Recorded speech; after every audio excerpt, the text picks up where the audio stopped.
सभी आंगनबाड़ी सेविका सहायिका मिनी बहनों का हमारे आज के इस वीडियो में बहुत बहुत स्वागत है। गुजरात हाई कोर्ट के आदेश के बाद यूपी में हलचल शुरू। क्या यूपी में लागू हो सकेगा कोर्ट का आदेश?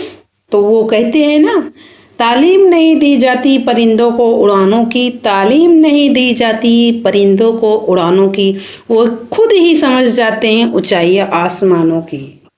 तो हलचल क्यों ना हो, क्योंकि सभी को बहनें समझ चुकी हैं कि गुजरात का अगर हाई कोर्ट ये फैसला दे सकता है तो यूपी का क्यों नहीं, या अन्य राज्य का क्यों नहीं। तो हलचल तो मचना लाजमी है। तो चलिए न्यूज पर चलते हैं। गुजरात हाई कोर्ट द्वारा आंगनबाड़ी वर्करों के मानदेय में बढ़ोतरी और सरकारी कर्मचारी बनाने के आदेश को लेकर अलग अलग राज्यों में हलचल शुरू हो गई है। अब सभी राज्यों की आंगनबाड़ी उच्च न्यायालय जाने की तैयारी में लग गई हैं, जबकि उत्तर प्रदेश में इस संबंध में याचिका पहले ही दायर की जा चुकी है। रामपुर जिले में आंगनबाड़ी कार्यकर्त्री एवं सहायिका वेलफेयर एसोसिएशन के बैनर तले आंगनबाड़ी कार्यकर्त्री और सहायिकाएं ICDS बचाओ आंगनबाड़ी सम्मेलन में शामिल होने अंबेडकर पार्क पहुंची हैं, क्योंकि यूपी की राज्य सरकार ने कि दीपावली के बाद या दीपावली तक हम आप लोगों को अपना डिसीजन बताएंगे, लेकिन दीपावली गुजरे 1 माह होने को है, अभी तक कोई भी निर्णय अपने यूपी या राज्य से कोई भी निर्णय अभी तक क्लियर नहीं हुआ है।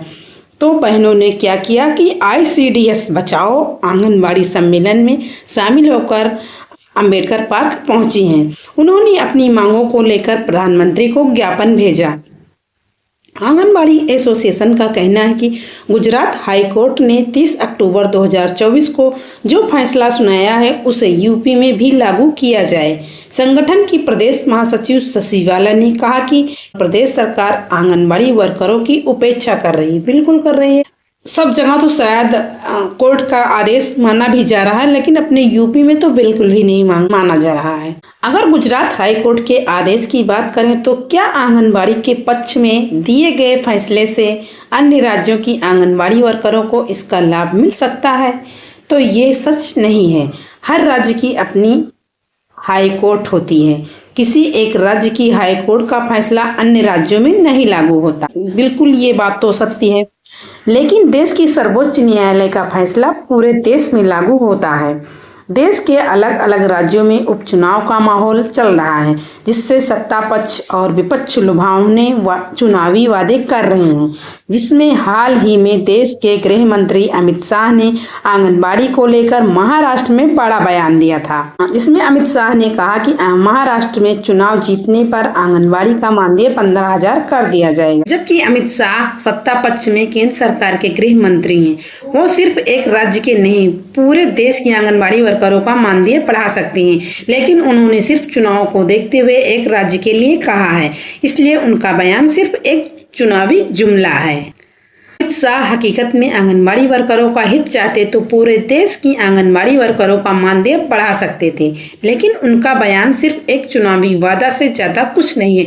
चुनाव खत्म होने के बाद कोई भी सरकार आंगनबाड़ी की समस्याओं के बारे में ध्यान नहीं देती। वहीं दूसरी न्यूज पर चलते हैं कि आंगनबाड़ी को मिलेगी बड़ी सौगात। इस सिलसिले में आइए पूरी न्यूज देखते हैं, तब समझ में आ जाएगा। दिसंबर तक मिलेगा 54 केंद्रों का तोहफा।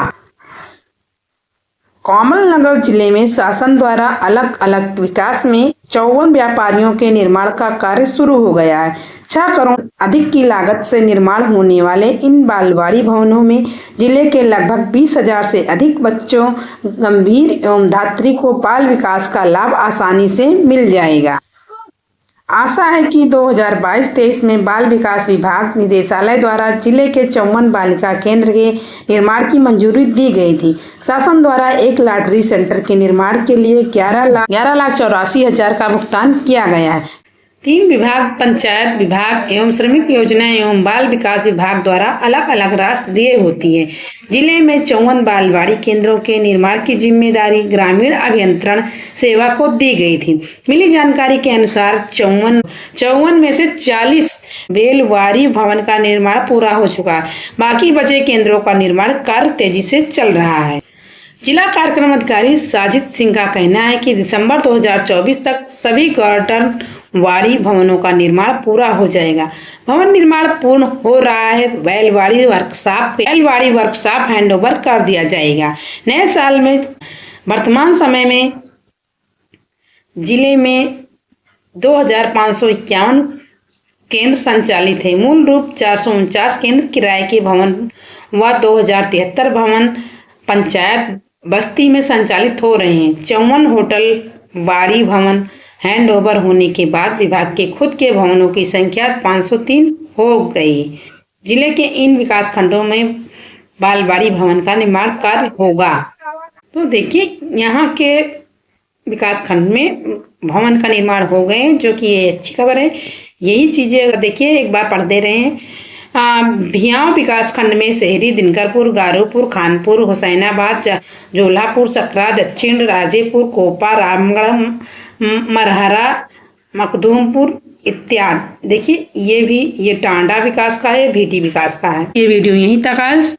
थैंक यू, नमस्ते।